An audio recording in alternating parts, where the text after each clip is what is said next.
नमस्कार। विज्ञान की रोशनी चारों तरफ फैलाने वाले इस शो में आपका स्वागत है। मैं हूं नेहा त्रिपाठी। क्या कभी सोचा है आपने कि अगर एक इमारत खुद ब खुद अपने अंदर का तापमान नियंत्रित करने लगे तो उसे गर्म करने के लिए हीटर की जरूरत ना पड़े और ठंडा करने के लिए एयर कंडीशनर की जरूरत ना पड़े। तापमान जरूरत के हिसाब से व्यवस्थित होता रहे और ये काम बड़ी ही किफायत से हो। आपने ऐसी स्मार्ट इमारतों की कल्पना नहीं की होगी, लेकिन ग्लोबल वार्मिंग के इस दौर में ऐसी ग्रीन इमारतों की डिमांड बढ़ रही है। ये इमारतें ऊर्जा की ज़रूरतों को नियंत्रित करना जानती हैं। एक तरह से आप इन्हें समझदार इमारतें भी कह सकते हैं। वो दिन दूर नहीं है जब इमारतें भी एयर कंडीशनर की तरह 2 स्टार, 3 स्टार या 5 स्टार रेटिंग के साथ बनेंगी और आप रेटिंग देखकर उन्हें चुनेंगे। ये अनोखा कॉन्सेप्ट है और आपकी ज़िंदगी में बहुत काम आने वाला है। इसके बारे में बात करने के लिए हमारे साथ स्टूडियो में मौजूद हैं प्रोफेसर अरविंद किशन। आप आर्किटेक्ट और स्ट्रक्चरल इंजीनियर हैं। School of planning and architecture में डिपार्टमेंट ऑफ आर्किटेक्चर के प्रमुख और अध्यक्ष रह चुके हैं। आप हमारे देश में ग्रीन बिल्डिंग्स, क्लाइमेट रिस्पॉन्सिव और एनर्जी एफिशिएंट आर्किटेक्चर के लीडिंग आर्किटेक्ट्स में से एक हैं। और हमारे साथ हैं मिली मजूमदार जी। आप यूएस ग्रीन बिल्डिंग काउंसिल में सीनियर वाइस प्रेसिडेंट हैं। आप आर्किटेक्ट और बिल्डिंग टेक्नोलॉजी प्रोफेशनल हैं। एनर्जी एफिशिएंसी और सस्टेनेबल हैबिटेट्स के विकास पर आपकी स्पेशलाइजेशन है। आप दोनों का ही बहुत बहुत स्वागत है। Thank you. मिली मजूमदार जी, आपसे शुरू करेंगे। सबसे पहले तो जैसे ऊर्जावान इमारतों की हम बात करने वाले हैं, एनर्जी एफिशिएंट बिल्डिंग्स की हम बात करने वाले हैं। कुछ एग्जाम्पल्स अगर आप हमारे दर्शकों को बता सकें जिससे उन्हें बेहतर समझ आएगा कि हम किस तरह की इमारतों की बात करने वाले हैं। Thank you. एंड आज जब प्रोफेसर अरविंद किशन जी है हमारे साथ इस शो में, तो मैं इन्हीं के, और हम जब इस प्रोफेशन में शुरू किए थे तो हम उनके काफ़ी प्रोजेक्ट्स का हमने एनालाइज किया है, हमने उधर जाके देखा है। तो एक प्रोजेक्ट के बारे में मैं स्पेशली बताना चाहती हूँ। दिल्ली के पास चंडीगढ़ में पंजाब एनर्जी डेवलपमेंट एजेंसी का जो उनका ऑफिस है, तो उसके अंदर आप जाएंगे तो आपको बहुत अच्छा लगेगा कि आप देखेंगे वहाँ सोलर एनर्जी का पैसिव वे में और एक्टिव वे में कैसे यूज़ हुए है। वो उस बिल्डिंग में काफ़ी एयर कंडीशनिंग का जो यूज़ है वो कम किया गया है पैसिव आर्किटेक्चर टेक्निक्स के यूज़ के हिसाब से। तो वो एक काफ़ी अच्छा बिल्डिंग है जो कि एग्जाम्पल के तौर पे हम कह सकते हैं, और प्रोफेसर कृष्ण जी ने वो डिज़ाइन किया है। दिल्ली के अंदर आप देखेंगे तो ministry of environment and forest का जो हेडक्वार्टर्स है, इंदिरा पर्यावरण भवन, वो एक काफ़ी सर्टिफाइड ग्रीन बिल्डिंग है जिसमें एनर्जी एफिशिएंसी भी है और उसमें सोलर एनर्जी का भी इस्तेमाल किया गया है कन्वेंशनल एनर्जी यूज़ का ऑफसेट करने के लिए। ओके। ये तो कुछ एग्जांपल्स हुए सर। ऊर्जावान इमारतें या एनर्जी एफिशिएंट बिल्डिंग्स, ये सुनने में ऐसा लगता है कि कुछ buildings which are alive and they use energy as per their own requirements, they are intelligent enough to manage that. क्या होती हैं सर ये ऊर्जावान इमारतें? इसका Neha ji, see, one has to look at the totality of the whole thing. You cannot separate and say that this building consumes so much of energy and that much of energy. So that's how this is more saying. I mean, comparatively speaking, you always used to say if you're going to compare an 800cc Maruti car with a Cadillac, what is the efficiency? Yeah. So basically the question is that what is the human need? Okay, for which you need to use either some kind of passive techniques by way of building design, by way of materials, and by way of lifestyle, the way you live. The three very important issues here. So just like Meliji was saying, in fact, she's done a fantastic work. She's not talking about it. She has done fantastic work and analyzing a number of projects. And at that time, at the beginning, they produced a book, and later on, I believe, they kept on expanding it. And then through the process, they have been able to put up a lot about the materials. They have studied materials. So what is called ecologically sustainable materials, you can find a good guide from there. So one has to look at this totality: design, how you design the building, what material that you use, and how you live. Okay Very simple. And as far as design is concerned, there are some critical factors which has to be taken into account. जी The ecology as such, not just the climate. जी And ecology includes the solar energy that we receive. Ecology includes the soil that we sit on. Ecology includes the water that is we're going to use or we are going to throw away or something like that. In that totality, one has to look about architecture per se. जी और आपने अभी materials की बात की, मिली जी अगर आप कुछ add करना चाहें, किस तरह का मटेरियल्स, क्या जो मटेरियल जनरल बिल्डिंग्स को बनाने में आजकल इस्तेमाल होता है, क्या वही मटेरियल होता है या कुछ इको फ्रेंडली मटेरियल होता है, किस तरह का मटेरियल इस्तेमाल करते हैं तो exactly? मैं थोड़ा सा मटेरियल्स के बारे में मैं बताती हूँ, लेकिन मतलब सर से क्यों लेके मैं ये बताना चाहती हूँ, जैसे सर ने बताया कि ये एक इंटीग्रेटेड अप्रोच हम बोलते हैं, बिल्कुल। क्योंकि आप जब बिल्डिंग बनाते हैं, बिल्डिंग जहाँ पे बनाते हैं, जहाँ पे उसका साइट है, वो भी काफ़ी मायने रखते हैं कि वो कितना एफिशिएंट है। सपोज़ आज सर और मैं इस स्टूडियो में आया आपसे बात करने के लिए, तो इस बिल्डिंग में जब आए हम दोनों ने गाड़ी का इस्तेमाल किया आने के लिए, लेकिन सपोज़ हम एक बस में आते या हम मेट्रो करके आते, ये बिल्डिंग पास होती है, तो हमारा जो फुटप्रिंट है वो काफ़ी कम होता। तो पहले जो बात है कि बिल्डिंग कहाँ पे लोकेटेड है, उसके देन आप जब बिल्डिंग को वहाँ पे लोकेट करते हैं, हमेशा ऐसे पर्टिकुलरली अर्बन सिनारियो में ये नहीं होता कि आपको हमेशा अच्छा ओरिएंटेशन मिले। बिल्कुल हम जानते हैं कि हमें अगर साउथ ओरिएंटेशन मिलता है तो वो हमारे क्लाइमेटोलॉजिकली वो अच्छा होता है, लेकिन हमेशा ये नहीं मिलता। तो उस कंस्ट्रेंट में हमें डिज़ाइन करना पड़ता है कि आप किस तरह से आप सोलर एनर्जी का यूज़ करें, किस तरह से क्लाइमेट का यूज़ करें, नेचुरल वेंटिलेशन, ये सब टेक्निक्स यूज़ करें। फिर उसके बाद आता है जब आप बिल्डिंग की स्किन डिज़ाइन करते हैं, उसमें आपका मटेरियल्स के यूज़ होते हैं। तो उसमें आपका जो बेसिक प्रिंसिपल है, मैंने जैसे बोला कि जो क्लाइमेट के हिसाब से हम डिज़ाइन करते हैं कि आपका मेन इशू क्या है कि आप एयर कंडीशनिंग का इस्तेमाल कम करना चाहते हैं, तो इसलिए बाहर से जो हीट आ रही है वो कम आए अंदर। और अंदर भी आपकी हीट जनरेट हो रही है। सपोज अगर हम आज इधर बैठे हैं तो आप और मैं भी हीट जनरेट कर रही हूँ, लाइट भी हीट जनरेट कर रही है, इक्विपमेंट भी, तो ये हीट भी आपके एयर कंडीशनिंग लोड में ऐड होता है।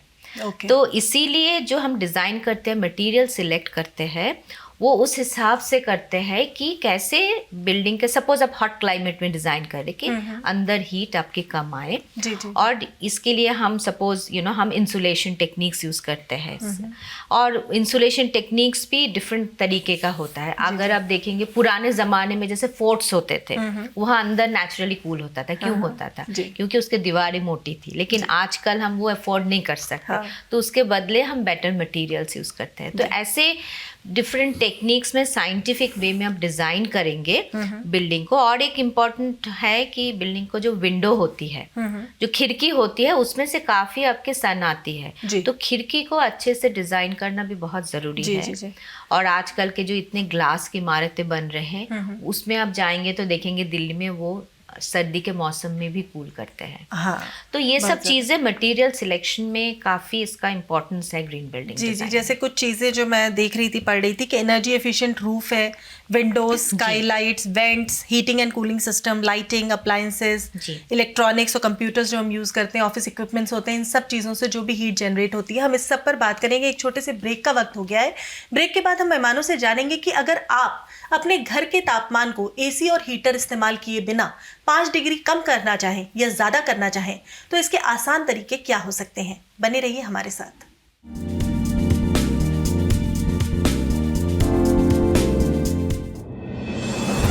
डीडी साइंस में देखिए विज्ञान, टेक्नोलॉजी, आविष्कार और नवाचार की दुनिया की रोचक जानकारी। बात नैनो टेक्नोलॉजी की हो या अंतरिक्ष विज्ञान की या फिर स्वास्थ्य जगत की, डीडी साइंस कराता है आपके आसपास मौजूद विज्ञान और तकनीक में हो रहे नवीनतम अनुसंधानों से परिचय।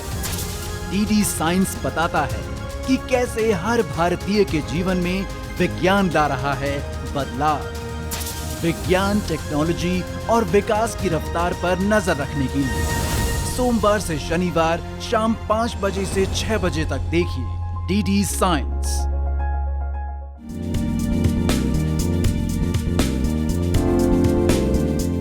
ब्रेक के बाद आपका स्वागत है। और जैसा कि हम बात कर रहे हैं ऊर्जावान इमारतों के बारे में, ये ऊर्जावान इमारतें जो एनर्जी एफिशिएंट बिल्डिंग्स हम बनाने जा रहे हैं, ये थोड़ा फ्यूचर का है। अभी कुछ जगहों पर है, बहुत ज़्यादा लोगों के पास ये अवेलेबल नहीं है।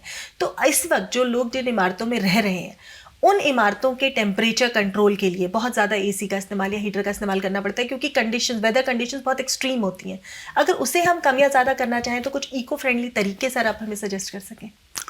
देखिए, ऐसे है कि सबसे पहले जैसे अमेली जी ने कहा है कि उस लोकेशन का इकोलॉजी क्या है, हाँ। उसको देखना है आपको। अब आप दिल्ली का मान लीजिए, ठीक है, दिल्ली में गर्मी बहुत पड़ती है 2-2.5 महीने जी, बहुत ज़्यादा। और 45 डिग्री 48 डिग्री सेंटीग्रेड टेम्परेचर चला जाता है। दिल्ली में ठंड भी बहुत पड़ती है, जी, ठीक है, टेम्परेचर 2-1 इस बार तो काफ़ी देर तक लो टेम्परेचर रहा है। अब इन दोनों कंडीशन की बिल्कुल ऑपोजिट रिक्वायरमेंट है। बिल्कुल। जहाँ जब गर्मी पड़ती है तो आपको अंदर ठंडा रखना है, ठीक है, और जब ठंडा होता है तो आपको किस तरह उसको गर्म रखना है। जी। तो वरना एक चीज़ जो इस चीज़ को कर सकती है, दैट इफ़ वी अगर बिल्डिंग को आप सोलर मूवमेंट के हिसाब से डिज़ाइन करें, ठीक है, ठीक है। बिटवीन समर और विंटर के बीच में सूरज ऊपर नीचे जाता रहता है। ओके, समर में at noon time it is almost 48-49, almost at top. Winter में it is at this point. ये 2-4 चीज़ें हैं जो कि बड़े अच्छी तरह इस्तेमाल हो सकती हैं। And as she has said, अगर आप विंडो डिज़ाइन बेसिकली मतलब जो फेनेस्ट्रेशन जो आपने बना रहे हो, इफ़ दे हैव डन उनको बनाया जाए इसके रिस्पॉन्स में, तो आप काफ़ी हद तक सक्सीड कर सकते हैं जी। इनके अंदर की कंडीशन को कंट्रोल करने की। बट ये बिल्कुल कहना गलत है दैट कि आप बिल्कुल उसको एयर कंडीशन के टेम्परेचर पे ले आएंगे गर्मियों में बिना एयर हाँ, कंडीशनर और ये भी बिल्कुल कहना गलत है कि बिल्कुल हीट हॉट हो जाएगा घर हॉट आपका हो रहने जाए। लायक। जी। तो जो कोशिश ये की जाती है डिज़ाइन में कि ये दोनों जो एंड कंडीशन हैं, हाँ, इनको जितना मिनिमाइज करें। मिनिमाइज कर सके। तकरीबन 50 साल हो गए बिल्डिंगें बनाते हैं जी। इस मुल्क में, बाहर सारी दुनिया में घूमता रहा हूँ मैं। तो उसमें हमने यही सीखा कि जितना आप इकोलॉजी को रिस्पेक्ट करेंगे, आपकी बिल्डिंग डिज़ाइन उसको रिस्पेक्ट करेगा, उतना ही आपका ये सारी एक्सट्रीम कंडीशन कंट्रोल हो जाएंगे, जी।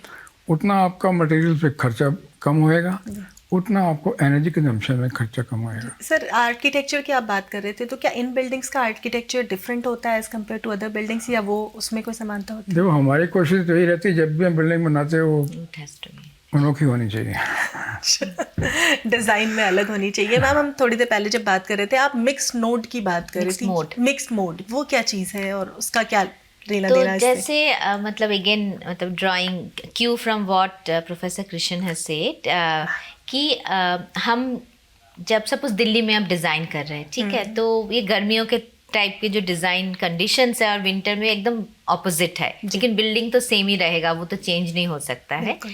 तो होता क्या है कि आपकी कोशिश जारी रहती है कि आप कितना कम एनर्जी यूज़ करके बिल्डिंग में कंफर्ट दे सके। Comfort is the word. तो कंफर्ट की पहली जो बात है कि कंफर्ट की डेफिनेशन क्या है। तो आप कभी हो सकता है कि आप जब एक 5 स्टार होटल में जाते हैं, वहाँ पे 20 डिग्री करके रखते हैं, ठीक है, आप एक स्वेटर जैकेट लेके आप कंफर्टेबल होते हैं। जी, जी। लेकिन अब इंडिया में भी रिसर्च हुई है, हमारा जो क्लाइमेट है, हम इधर 28-29 डिग्री तक, एक्सेप्ट अहमदाबाद में रिसर्च हुई है कि 28-29 तक with air flow, air velocity हम कंफर्टेबल है। Okay. तो जो पहले तो आपको डिफाइन करना होता है कि आप अंदर क्या मेंटेन करना चाहते हैं। जी, जी। फिर उसके हिसाब से आप जो सिस्टम डिज़ाइन करते हैं एयर कंडीशनिंग के लिए, तो वो एक मिक्स्ड मोड जो होता है ना, वो अलग अलग सीज़न में अलग मोड में ऑपरेट करते हैं। फॉर एग्जांपल उसमें आप ऐसे कर सपोज आपके बाहर के मौसम अच्छी है तो आपको क्यों एयर कंडीशन करने का ज़रूरत है, ठीक है। तो उस टाइम पे आप अपने जो चिलिंग मशीन्स है जो ज़्यादा एनर्जी लेते हैं उसको बंद करके आप बाहर के हवा ड्रॉ कर सकते हैं अंदर को कूल रखने के लिए, क्योंकि अंदर आपकी गर्मी है बाहर ठंडा है। तो उसको जैसे नाइट वेंट या नाइट वेंटिलेशन वो कहते हैं। आप जब तो इस तरीके का there are different ways in which आपको जो सिस्टम, जैसे हमने कहा कि एयर कंडीशनिंग या हीटिंग आप बिल्कुल अवॉइड नहीं कर सकते, लेकिन आप उसको डिमांड कम कर सकते हैं और उसको चलाने के वक्त ये सब जो स्ट्रैटेजीज यूज़ कर सकते हैं बाहर के क्लाइमेट और अंदर के क्लाइमेट के हिसाब से। एक पॉइंट पॉल्यूशन का भी था जो हम बात कर रहे थे कि पॉल्यूशन और एयर क्वालिटी जो बाहर की वो बहुत खराब है, तो क्या ये एनर्जी एफिशिएंट बिल्डिंग्स उस एयर क्वालिटी को भी मेंटेन करने में हेल्प करती है? जी बिल्कुल, वो सही बात है। बट इसमें पहले मैं ये कहना चाहती हूँ कि आर्टिफिशियल वे में जब आप एयर के पोल्यूशन कंट्रोल करना चाहते हैं that is inversely proportional to the air conditioning consumption. क्योंकि सिंपल सी बात है, आप एक छन्नी यूज़ करेंगे वो फिल्टर करने के लिए, ठीक है। तो जैसे आप छन्नी यूज़ करते हैं, आपके फ़ैन जो हवा आपका अंदर डाल रहे हैं वो ज़्यादा पावर लेंगे तो आपकी एनर्जी ज़्यादा यूज़ होगी, ठीक है। तो पहले तो हम चाहेंगे कि बाहर की हवा साफ़ हो, तब सब कुछ अच्छा है, लेकिन वो है ही नहीं अनफॉर्चुनेटली। लेकिन यस, जो हमारे अभी जो स्थिति है दिल्ली में पर्टिकुलरली, हमें पोल्यूशन इंडोर जो एनवायरमेंटल क्वालिटी वो मेंटेन करना बहुत ज़रूरी है और ये पॉसिबल है डिफरेंट फिल्ट्रेशन टेक्निक के हिसाब से, फिर अंदर पौधे लगा के, फिर जो हम फर्नीचर वगैरह जो इस्तेमाल करते हैं, जो पेंट यूज़ करते हैं, उसमें हम लो VOC वगैरह यूज़ कर सकते हैं, जिसमें से आप काफ़ी हद तक इंडोर के पोल्यूशन जो पोल्यूटेंट्स है PM 2.5 PM 10 VOCs ये सब काफ़ी चीज़ें कंट्रोल कर सकते हैं। जी।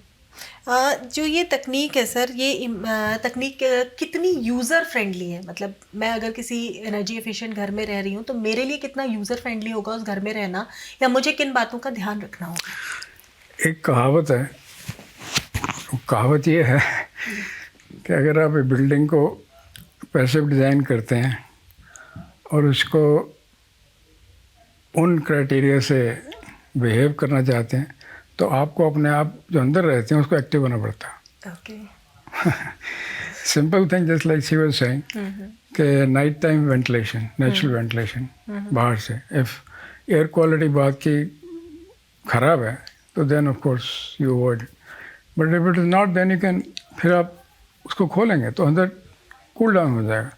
पर हम लोग क्या करते हैं, if you really look at, हर इंसान जो हम रहते हैं अपने आप को देखें हम कि हम कहाँ रह रहे हैं, किस स्पेस में रह रहे हैं, कैसे उसको यूज़ कर रहे हैं। हर किसी घर में चले जाए, खिड़कियाँ बंद हुई हैं या एयर कंडीशन चल रहा होगा या कूलर चल रहा होगा या हीटर चल रहा होगा। ये तो ज़रूरी हो गया है सर। नहीं, ज़रूरी हो नहीं गया, घर में बैठना ही मुश्किल हो जाए, क्योंकि हम उसको रिस्पॉन्ड नहीं करना चाहते हैं। That is the unfortunate part. So it है दोनों का पार्टिसिपेशन चाहिए, यूज़र का और डिज़ाइनर का, तभी ठीक होगा। बिल्कुल सही कह रहे हैं आप। ये चीज़ें होती हैं आजकल, जैसे हम घर में रहना चाहते हैं तो घर को अपने हिसाब से बनाने के लिए कई बार 2 टन का या 1 टन का या जो भी रिक्वायरमेंट से ज़्यादा ही, ताकि एक्स्ट्रा कूलिंग हो, हमें एफर्ट कम करना पड़े, ठंडा या गर्म होने में मशीन ज़्यादा कर पाएँ। एक छोटे से ब्रेक का वक्त हो रहा है, हम वापस लौटते हैं और ब्रेक के बाद हम जानेंगे कि ऊर्जा को बचाने के और क्या क्या तरीके हो सकते हैं।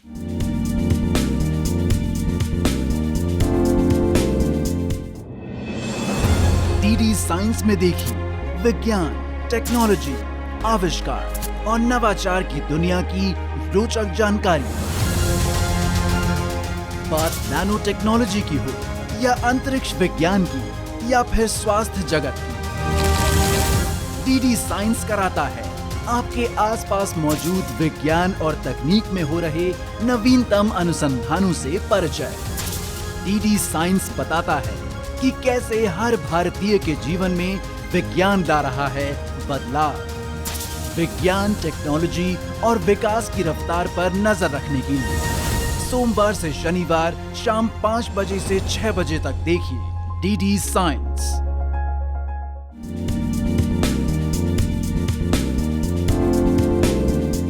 ब्रेक के बाद आपका स्वागत है। हम बात कर रहे हैं ऊर्जावान इमारतों की, और जैसा कि मैंने शुरुआत में ही कहा कि क्या अब ये जो इमारतें हैं जिनमें हम रहते हैं, क्या वो भी स्टार रेटिंग के साथ आएंगी? 2 स्टार, 3 स्टार, 5 स्टार रेटिंग वाली इमारतें होंगी जिनमें से हम चुनेंगे अपने रहने के लिए इमारतें।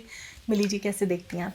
तो ये जो रेटिंग होती है बिल्डिंग के, वो काफ़ी सरकार ने भी, हमारे भारत सरकार ने भी काफ़ी सारे स्कीम्स हैं उनके। और मैं जिस ऑर्गेनाइजेशन से आती हूँ तो हमारा एक ग्लोबल रेटिंग प्रोग्राम है, लीड नाम है उनका, जो 176 कंट्री में वो यूज़ होता है। तो इसमें हम ये करते हैं कि जो ग्रीन बिल्डिंग के जो क्राइटेरिया होते हैं उससे हमने कुछ पॉइंट सिस्टम बनाया है कि अगर आप ये कर लेंगे इतना तक तो इतना पॉइंट मिलेगा। तो उस हिसाब से आप एक बिल्डिंग को नाप सकते हैं एग्जामिनेशन की तरह। जी जी। बट इसमें एक इम्पॉर्टेंट बात है कि आप जब डिज़ाइन कर लेते हैं और जब बिल्डिंग यूज़ होती है, उन दोनों में काफ़ी अंतर है, क्योंकि आर्किटेक्ट डिज़ाइन करते हैं, कोई और जाके उसको यूज़ करते हैं। तो इसीलिए जो ग्रीन बिल्डिंग बन के आती है वो कितना अच्छी तरीके से परफॉर्म कर रहा है वो जानना बहुत ज़रूरी है। तो हमारा जो ऑर्गेनाइजेशन है उसमें हमने काफ़ी फोकस दिया है परफॉर्मेंस इवैल्यूएशन का, तो वो एक इम्पॉर्टेंट पार्ट है। और रही बात सरकार की स्टार रेटिंग प्रोग्राम है। कमर्शियल बिल्डिंग्स, होटल्स वगैरह के लिए एनर्जी स्टार रेटिंग होती है ब्यूरो ऑफ एनर्जी एफिशिएंसी की। और उन्होंने अभी रिसेंटली वो रेसिडेंशियल घरों के लिए भी ऐसा एक लेबल चलाने वाले हैं, एक स्कीम है जिसके चलते आप अपने घरों को भी रेट कर सकते हैं, लेबल लगा सकते हैं।